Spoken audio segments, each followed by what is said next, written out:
नमस्कार, मैं राकेश परमार और आप देख रहे हैं महत्वपूर्ण मुद्दा। महत्वपूर्ण मुद्दे में आज शुरुआत इस बात से करते हैं कि राहुल गांधी ने आज न्याय यात्रा निकाला है।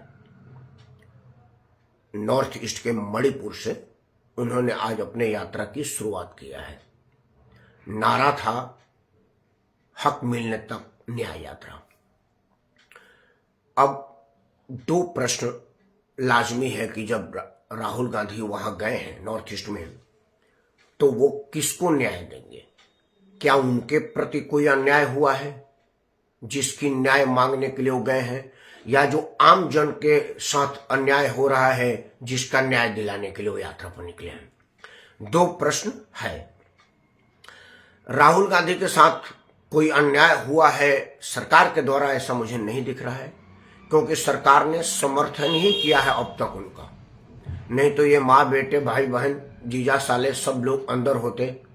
1 मिनट का एक हौलदार स्तर का काम था इनका बिल टूटने की एप्लीकेशन देने का, और एक जिला के छोटे से जज स्तर का काम था बिल कैंसिल करके जेल में डालने का। तो वह हुआ नहीं, मतलब इनके साथ कोई अन्याय नहीं हुआ है। इनके बहनोई आज भी बेदाग छवि लेकर के घूम रहे हैं। वही भारतीय जनता पार्टी जिन्होंने बहुत सारा इल्जाम इनके ऊपर लगाया था, वो अब तक साबित करने का कोई प्रयास नहीं किया। यहां तक उस पर कोई एफआईआर भी नहीं हुआ। मतलब गांधी परिवार रिश्तेदार समेत किसी के साथ अन्याय नहीं हुआ। अब जनता के साथ न्याय की बात करेंगे। नरेंद्र मोदी ने क्या अन्याय जनता से किया है, उसके पहले राहुल गांधी जी 10 साल तक सुपर से ऊपर प्रधानमंत्री थे। मैं यह बात इसलिए कह रहा हूं कि उन्होंने प्रधानमंत्री के द्वारा पास कैबिनेट नोट को फाड़ करके रद्दी की टोकरी में फेंकने लायक कहने की हैसियत में थे, और इनका किसी ने कुछ नहीं बिगाड़ा। एक स्टेटमेंट तक इनके विरुद्ध नहीं आया। मतलब आप सुपर से ऊपर प्रधानमंत्री थे। उसके पहले आपके पूज्य पिताजी प्रधानमंत्री थे, आपके पूज्य पिता के माताजी प्रधानमंत्री थी, और माताजी के पिताजी भी प्रधानमंत्री थे। तब से उसी नॉर्थ ईस्ट में एक महिला नाक में डिप लगा करके, मतलब सरकार के नुमाइंदे जबरदस्ती उसको नाक से पाइप ला करके भोजन दे रहे थे, क्योंकि वो आमरण अनशन पर थी, एक छोटा सा मांग लेकर के। उस महिला के साथ जो लगातार 29-30 साल तक अन्याय होता रहा, उसके लिए अगर आप गए हैं तो यह अन्याय मोदी ने किया है या आप और आपका परिवार किया है? यह प्रश्न तो बनता है, कोई भी आदमी पूछ लेगा। खैर, न्याय अन्याय की बात तो जनता जानती है कि कौन किसके साथ न्याय किया है, कौन किसके साथ अन्याय किया है। वो जहां जाएंगे लोग उनसे मिलेंगे, उनसे पूछेंगे और वो बताएंगे, तब जाकर के ये चर्चा निकलेगा कि न्याय राहुल गांधी खुद के लिए मांगने गए हैं या जनता जनार्दन के मांगने गए हैं। आदरणीय रणधीर सिंह चिक्कू और प्रेमनाथ दीदी जी को मेरा प्रणाम। मकर संक्रांति पर भगवान भास्कर का आशीर्वाद आप दोनों पर बना रहे। ओम नमो नारायण। लेकिन राहुल गांधी के साथ एक अनफॉर्चुनेट है, जब भी वो कोई शुभ काम करते हैं अपने लिए, उनके साथ पता न क्यों अशुभ हो जाता है। मतलब वो मुहूर्त देख करके नहीं चलते हैं। राहुल गांधी जो पिछली बार यात्रा निकाला था, बड़ा शानदार यात्रा था। पहली बार गांधी नेहरू परिवार का कोई आदमी जमीन पर था। नहीं तो कहा जाता है कि इनसे मिलने के लिए लोग महीनों महीनों तक अपॉइंटमेंट लेते हैं, मिलता नहीं है। और किसी को अपॉइंटमेंट मिल भी जाए तो वो कुत्ते के बिस्कुट खिलाते हुए बात करते हैं। ये अभी आसाम के जो मुख्यमंत्री हैं, उन्होंने ये बताया है कि वो पिद्दी को बिस्कुट खिलाकर हमसे बात कर रहे थे, मेरे तो ताक भी नहीं रहे थे। मतलब ऐसी शख्सियत जमीन पर थी, यह आदर योग्य बात था। और मैं बड़ा खुश हूं कि गांधी नेहरू परिवार का कोई आदमी जमीन पर था और लोगों से सीधा मिल रहा था। लेकिन जिस जिस तरह से उनकी यात्रा बढ़ रही थी, राहुल गांधी के पार्टी से लोग कम होते जा रहे थे। मतलब जो जो राहुल गांधी के नजदीकी सिपहसालार थे, उस दौरान पार्टी रोज रोज छोड़ रहे थे। एक तरफ टीवी में आ रहा था कि राहुल गांधी आज इतना किलोमीटर पैदल चले, और द सेम टाइम दूसरे फ्रेम में आता था कि राहुल गांधी के पुराने फलाने वफादार ने पार्टी छोड़ा। यह एक ज्यादा सोचने योग्य बात था। तो मैंने सोचा कि शायद अब की बार सूर्य उत्तरायण से दक्षिणायन हुए हैं, तो हो सकता है मकर संक्रांति के बाद कुछ शुभ हो रहा होगा। लेकिन हुआ वही। आज जब जैसे ही राहुल गांधी ने अपना यात्रा मणिपुर से प्रारंभ किया, उनके फिर एक पुराने सुपरस्टार मिलिंद देवड़ा ने पार्टी छोड़ दी। ये पहला दिन है और पहली विकेट है। बाकी का विकेट कब और कैसे गिरेगा ये जैसे जैसे होता जाएगा आपको सूचित किया जाएगा। लेकिन यह राहुल गांधी के लिए जो भी वो शुभ अपने लिए करते हैं, कुछ अशुभ हो जाता है। मेरे ख्याल से राहुल जी को इस विषय पर जरूर विचार करना पड़ेगा। लगता है किसी पंडित से दिखवाए नहीं, प्रेम दीदी पता न पतरा उतरा देखते हैं कि नहीं, लेकिन पूछ लेते तो द्विवेदी जी भी बता देते। शुद्ध ब्राह्मण तो खैर यह भी है। आज बात राहुल गांधी की यात्रा से थी नहीं, वो तो आज प्रारंभ हुई है। जस बढ़ेगी तस तस विकेट गिरेगा कि जुटेगा यह आएगा। आज तो पहला विकेट मिलिंद देवड़ा के रूप में गिरा है। और मिलिंद देवड़ा साधारण शिक्षक नहीं है।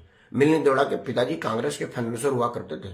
मतलब मुंबई जो आर्थिक राजधानी है, उसमें जो उद्योगपतियों और कांग्रेस के बीच की साठगांठ या पुल का काम करने वाले मिलिंद देवड़ा थे और वो परिवार था। हालांकि आज सीनियर देवड़ा नहीं रहे हैं, लेकिन जूनियर देवड़ा भी उसी शख्सियत के हैं, पिता की ही विरासत को संभाले हुए हैं। तो मतलब एक अच्छा वाला फाइनेंसर का पुल टूट गया कांग्रेस का इस स्थिति में, जबकि कथित तौर पर वो फाइनेंस की रोना रो रहे हैं और अपने पार्टी के लोगों से चंदा इकट्ठा करके पार्टी को मजबूत करने का प्रयास कर रहे हैं। ऐसी स्थिति में एक इस तरह का आदमी का छूटना शुभ संकेत नहीं है। खैर, आज बात मेरा हेडिंग है, हे राम सबके राम लेकिन काम आएंगे किसके राम। यह बात मैं इसलिए कहने पर मजबूर हुआ हूं कि आज उत्तर प्रदेश कांग्रेस का प्रतिनिधिमंडल इस भरी सर्दी में, आज सर्दी सबसे ज्यादा था, रजाई में से हाथ निकालने पर वो जो भोजपुरी में कनकनी बोलते हैं ना, वो जैसा महसूस हो रहा था। ऐसी स्थिति में अपने आधे से ज्यादा फौज को जमुना में डुबकी लगाने पर मजबूर करवाना राहुल गांधी को कितना डिबेट करेगा, कितना डेफिसिट करेगा या कितना नुकसान करेगा, यह तो आगे आने वाला समय बताएगा। लेकिन जिस मनोदशा से वो सब डुबकी लगा रहे थे, वो मनोभाव यह बता रहा था कि अंदर अंदर कोस ही रहे होंगे कि जब जमुना में सर्दी में डुबकी लगाई दिए तो 22 तारीख को आ भी जाते, क्या फर्क पड़ता है। आज आने से हम धर्मनिरपेक्ष हो जाएंगे और 22 तारीख को आएंगे तो हम सांप्रदायिक हो जाएंगे, यह बात समझ में नहीं आ रहा है। इसी महापाप के बोध से उन सबों ने इस सर्दी में जमुना में डुबकी लगाई होगी। और मैं भी बड़ा सोचने पर मजबूर हुआ हूं कि अगर आज कांग्रेस, अगर उत्तर प्रदेश कांग्रेस जाती तो उत्तर में जाती, लेकिन हुड्डा साहब भी गए थे। दीपेंद्र का वहां जाना, हरियाणा कांग्रेस का नेता है, केंद्र में मंत्री था दीपेंद्र, युवा कांग्रेसी है, राहुल गांधी के समकक्ष उम्र का है। इस आदमी का जाना, और भी बहुत लोग गए थे। तो यह सब अगर आज जा सकते हैं तो आज धर्मनिरपेक्ष है, और अगर 22 तारीख को जाएंगे तो सांप्रदायिक हो जाएंगे। यह बात वो लोग भी जानना चाहेंगे जो उनमें सांप्रदायिक और धर्मनिरपेक्षता की बात ढूंढ रहे हैं। खैर, मैं बार बार एक बात कहता हूं कि हमारा विपक्ष चरित्रहीन है। एक बार दोबारा स्पष्ट कर दो, जब भी मैं कहता हूं स्पष्ट कर दो, चरित्रहीन का मतलब नहीं हो जो लड़की छेड़ने और कोई कुकर्म करने वाला होता है। नहीं नहीं नहीं, चरित्रहीन का मतलब है कि आपका कोई चरित्र नहीं, आपका कोई कैरेक्टर नहीं है, आपने कोई चरित्र सामने पेश ही नहीं किया। जैसे मेरा एक चरित्र है कि मैं 10 बजे रात को आऊंगा और जो बात मुझे लगेगा कि ये मुद्दा महत्वपूर्ण है उसे उठाऊंगा और आपके सामने रखूंगा। वो कितना बढ़िया है, कितना कारगर है, कितना आपको अच्छा लगता है, वो आपके ऊपर है। लेकिन मेरा चरित्र है कि जो चीज मुझे लगे कि बढ़िया है वो कहूंगा, जो बुरा है वो कहूंगा। वो मोदी के पक्ष में जा रहा हूं, विपक्ष में जा रहा हूं, ये मैं नहीं सोचता। लेकिन हमारा विपक्ष का एक चरित्र बन गया है कि वो क्या मुद्दा उठाएगा उसको खुद ही पता नहीं है। जो कपिल सिब्बल ईवीएम हैक के मामले में जो अडवाणी जी उठाए थे, तो वो कोर्ट में चले गए थे कि how can possible hack EVM, और वही कपिल सिब्बल दोबारा कह रहे हैं कि ईवीएम कैन हैक। अब कपिल सिब्बल तब झूठ बोले, कब झूठ बोल रहे थे, ये कपिल सिब्बल बताएंगे। मेरे को मिलेंगे तो मैं पूछूंगा, आप जरूर पूछिएगा। हमारा विपक्ष राम नाम की धूम मचाए हुए है। वो कह रहा है कि राम सबके हैं। आज दीपेंद्र बता रहे थे कि भाई हमारे यहाँ तो राम राम से शुरुआत होता है, जब बारिश होती तब भी कहा जाता है कि राम बरस गए। मतलब हम में तुम्हें खड़क, कब में घटघट व्यापत राम। तो जब घटघट व्यापत राम है तो 22 तारीख को आप काहे नहीं जा रहे हैं राम को बुलाने पर। वो तो राम भक्त के रूप में जाना था, तो वहां जाने से आप सांप्रदायिक हो जाएंगे और आज जाएंगे तो धर्मप्रीत हो जाएंगे। ये आपका मुस्लिम मतदाता भी पूछेगा और हम भी पूछेंगे कि आखिर ऐसा क्या है। मित्रों, दो तीन चीजें विपक्ष की नादानियों की मैं बात कर रहा हूं। हमारा विपक्ष अब तक यह समझ नहीं पाया है कि उसे कौन सा मुद्दा उठाना चाहिए और कौन मुद्दा रिलेट करेगा और कौन मुद्दे पर जनता उसके साथ होगी। अब तक यह देखा गया है कि 2014 के बाद विपक्ष मुद्दा विहीन हो गया है। उसे समझ में नहीं आ रहा है कि कौन सा मुद्दा उठाए और जनता का समर्थन अपने झोले में डाल ले। जनता के समर्थन के लिए जनता में आक्रोश उत्पन्न करने स्तर का मुद्दा तलाशना पड़ता है। मैं आपको दो तीन उदाहरण दे देता हूं। राजीव गांधी जी जितना सीट जीत करके आए थे, भारतीय जनता पार्टी उतने सीट पर चुनाव भी नहीं लड़ती। ये ध्यान देने वाली बात है। जितनी संसद लेकर के राजीव गांधी जी संसद में पहुंचे थे, उतना भारतीय जनता पार्टी पूरी चुनाव नहीं लड़ती, तो जीतेगी कहां से। लेकिन एक मुद्दा उन्हीं के अपने सिपाहीलाल विश्वनाथ प्रताप ने उठाया, बोफोर्स का, और जनता आक्रोशित हो गई और राजीव गांधी को पूरा 5 साल तक भी ढंग से नहीं चलने दिया और दोबारा वो आने की सोच भी नहीं पाए। अब तो खैर इस दुनिया में नहीं रहे, बड़ा अनफॉर्चुनेट है। अटल बिहारी वाजपेयी बड़ा शानदार सरकार चला, सूरत के तरफ 4 कदम बढ़ रहे थे। विपक्ष ने एक मुद्दा उठाया, अटल जी की सरकार वापस नहीं हो पाई। अटल जी जैसा ईमानदार नेता की स्थिति है। मनमोहन सिंह को कहा जाता था कि ईमानदारी की प्रतिमूर्ति है मनमोहन सिंह, दूसरा बेईमान हो सकते, मनमोहन सिंह बेईमान नहीं हो सकते। लेकिन विपक्ष ने एक मुद्दा उठाया, 2G 3G कोल जी फलाना जी जीजा जी, मनमोहन सिंह की सरकार धराशायी हो गई। लोगों में गुस्सा उत्पन्न हो गया। 10 साल के अपने कार्यकाल में नरेंद्र मोदी ने ऐसा कोई मौका ही नहीं दिया या विपक्ष ने कोई मौका ही नहीं तलाशा, यह सोचने वाली बात है। दूसरी है, विपक्ष के चरित्र होने पर जनता के सामने आपका चरित्र कितना मजबूत है, आपके बात का कितना असर है। 2 उदाहरण। अब तक यह साबित नहीं हो सका कि बोफोर्स में दलाली ली गई थी, नहीं ली गई थी, कितनी ली गई थी। जितने रुपया की दलाली की बात थी उससे कई गुना ज्यादा रुपया खर्च हो गया जांच करने में, लेकिन अब तक कुछ पता नहीं चला, कुछ निकल के नहीं आया। लेकिन आपके पूज्य पिताजी की सरकार जा चुकी और अब दोबारा कांग्रेस कब आएगी यह शोध का विषय है। कोई ऋषि मुनि महात्मा या भविष्यवक्ता जाने, हम आप नहीं बता सकते। लेकिन द सेम टाइम पूरा कैंपेन में पिछला चुनाव में आप राफेल राफेल राफेल चिल्लाते रहे। आपकी क्रेडिबिलिटी कितनी है, आपका राजनीतिक चरित्र कितना है कि आप राफेल राफेल कह रहे थे और लोग राहुल फेल सुन रहे हैं और समझ रहे थे और राहुल को फेल कर दिए। मतलब एक बोफोर्स का घोटाले का इल्जाम लगा, आपकी सरकार चली गई, और आप राफेल का इल्जाम लगाए, सरकार जाना छोड़िए मजबूती से आ गई। यह है विपक्ष का चरित्रहीनता का परिचय, चरित्रहीनता का प्रमाण पत्र कि अगर आप पूरे चरित्रवान नहीं होंगे तो आपका कोई सुनेगा नहीं, आप कुछ भी बोलते रहिए, आपका कोई प्रभाव नहीं होगा।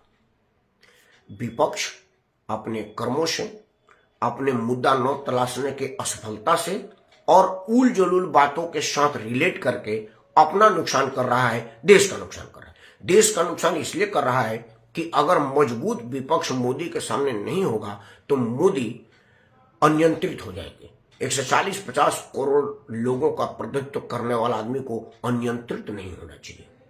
उसका नियंत्रण इस देश पर भारी पड़ेगा। इसीलिए शुद्ध लोकतंत्र और बढ़िया देश की व्यवस्था के लिए मजबूत विपक्ष का होना बड़ा जरूरी है। और अगर वो मजबूत नहीं होगा तो नेता मजबूर हो जाएगा अपनी करने की। अगर प्रेमनगर दीदी जी ने मेरा मार्गदर्शन किया, मैं चाहता हूं कि उनका मार्गदर्शन पढ़ूं, ये आपके लिए भी लाभप्रद होगा, मेरे लिए तो उत्साहवर्धक होता है। आपने लिखा कि आचार्य प्रमोद कृष्णन ने कांग्रेस की हाईकमान के निमंत्रण को स्वीकार करने के लिए पुरजोर अपील की है। प्रमोद कृष्णन की बात साधु के श्रेणी में आता है। मैं उससे ज्यादा महत्वपूर्ण गुजरात कांग्रेस के अध्यक्ष और राष्ट्रीय सचिव की बात करता हूं। मैं उससे ज्यादा महत्वपूर्ण हिमाचल के मंत्री विक्रमादित्य की बात करता हूं। मैं उनसे ज्यादा महत्वपूर्ण और भी कई कांग्रेस के लोग हैं जो कह रहे हैं कि निमंत्रण को स्वीकार करना चाहिए। आप एक तरह से आचार्य प्रमोद कृष्णन को साधु सन्यासी के रूप में कह सकते हैं कि वो सन्यासी है, राम भक्त है और उसका दुकानदारी ही राम भक्ति में चल रही है। लेकिन सोनिया गांधी के अपने सिपासलार नजदीकी लोग ये बात कर रहे हैं और आज अयोध्या जाने का मतलब यही है कि वो राम को नकार भी नहीं है और राम से प्यार भी नहीं है। दोनों बात है, वो बेमन से राम के साथ है। क्योंकि जब आप आज जमुना में डुबकी लगाए होंगे तो जमुना माता की आत्मा कलप गई होगी। जमुना जी तो वैसे छोड़ करके बहुत दूर भाग गई होंगी, क्योंकि उनको पता चला होगा कि ये वही लोग आज डुबकी लगा रहे हैं जो सड़क से लेकर के संसद तक एफिडेविट दिए थे कि राम काल्पनिक है, राम नाम का कोई अस्तित्व नहीं है। तो बताइए, जिस भगवान राम को आप काल्पनिक बता रहे हैं उस नाम का राम राम कह करके आप डुबकी लगाएंगे तो आपके राम राम में वो राम राम नहीं होगा। जिस तरह से हमारे भोजपुरी में लोग कहते हैं किसी गंदी चीज को देखते हैं राम राम राम राम, तो वो आपका राम राम यही राम राम का संबोधन होगा, वो राम राम का नहीं होगा जो महात्मा गांधी ने हे राम कहा था, जो और साधु सन्यासी या भारतवासी हे राम और राम राम कहता है, वो ऐसा संबोधन नहीं होगा। दो बातें अंत में, हमारे विपक्ष के लोगों का मनोदशा शुद्ध, साफ और स्पष्ट होता तो भगवान भी आपके साथ होता। अरविंद केजरीवाल ने मंगलवार को हनुमान आरती का फिर से अनाउंस किया है। मैं एक बार फिर से डर गया हूं, क्योंकि जब 2020 में उसने मंगल आरती कराया था तो पहले आरती के बाद पूरे दुनिया में कोरोना छा गया था, दूसरी आरती नहीं हो पाई थी। एक बार फिर जब किया था आरती तो फिर देश पर झंझट हो गया था। अब एक बार पुनः मंगलवार की आरती की शुरुआत करने को कहा है। मैं जो बजरंग बली से हाथ जोड़ कर प्रार्थना करता हूं कि वो अरविंद केजरीवाल का चरित्र बेशक चरित्रहीन हो, राजनीतिक चरित्र, मैं दोबारा से कर दूं, नहीं तो कोई कहेगा कि यार गलत बात बोल रहा है, लेकिन यह देश बड़ा चरित्रवान है। हे बजरंग बली, कृपा बनाए रखिएगा कि कौन सुसंकट मोर गरीब को जो तुमसे नहीं जाता है टारो। तो ऐसा कोई संकट नहीं है जो आपसे नहीं टारा जाता। अब की बार अगर कोरोना जैसी कोई महामारी अरविंद केजरीवाल के बजरंग बली के अनुष्ठान से शुरू हो रहा तो उसको फॉरगेट करिएगा, भूल जाइएगा, इसकी गलती को इसी को सजा दीजिएगा, पूरे देश पर रहम करिएगा। अंत में मैं दो बातें कह दूं मित्रों, अगर आप समय के साथ नहीं चलेंगे, अपडेट नहीं होंगे तो आउटडेट हो जाएंगे, और आउटडेट की जमाना अब रही नहीं है। एक नोकिया कंपनी हुआ करती थी, मोबाइल सेक्टर में उसका एक छत्र राज था। सैमसंग को बड़ा संघर्ष करना पड़ा था या और कंपनियों को लाइमलाइट में आने के लिए, मार्केट पकड़ने के लिए, लेकिन नोकिया को इस बात का घमंड हो गया था कि अब मेरा नाम बिक रहा है, मैं क्या करूंगा। वो समय के साथ अपडेट नहीं हुआ, 3G 4G 5G में अपने आप को कन्वर्ट नहीं किया। आज नोकिया कहीं नहीं है, अब हर आदमी के हाथ में या तो सैमसंग है या ओप्पो है या सोपो है या कोई और है। अपडेट ना होने का यह परिणाम है, इसी से आप समझ जाइएगा। राजनीतिक लोग भी अगर अपडेट नहीं होंगे तो आउटडेट हो जाएंगे, और तब अंत में मजबूरी में ही सही मोदी को ही रहना पड़ेगा। और मजबूरी में मोदी रहे यह मैं नहीं चाहता हूं, मजबूती से मोदी रहे मैं यह चाहता हूं। और मजबूती से मोदी तब रहेगा जब उसके सामने मजबूत विपक्ष होगा, और मजबूत विपक्ष तब होगा जब उसका चरित्र मजबूत होगा, उसका राजनीतिक सोच मजबूत होगा, और कोई मुद्दा विरोध करने लायक होगा उसी पर विरोध करेगा। सिर्फ इस बात के लिए विरोध नहीं करेगा कि मुझे विरोध करना है तो क्या करें, हर बात का विरोध करें। ऐसा होगा तो भगवान राम है, वो सब कुछ देख रहे हैं, आपको भी देख लेंगे। लेकिन मैं चाहता हूं कि आपको देखे ना, आपको देखते रहें, आप पर कृपा बनाए रहे। जय श्री राम, धन्यवाद।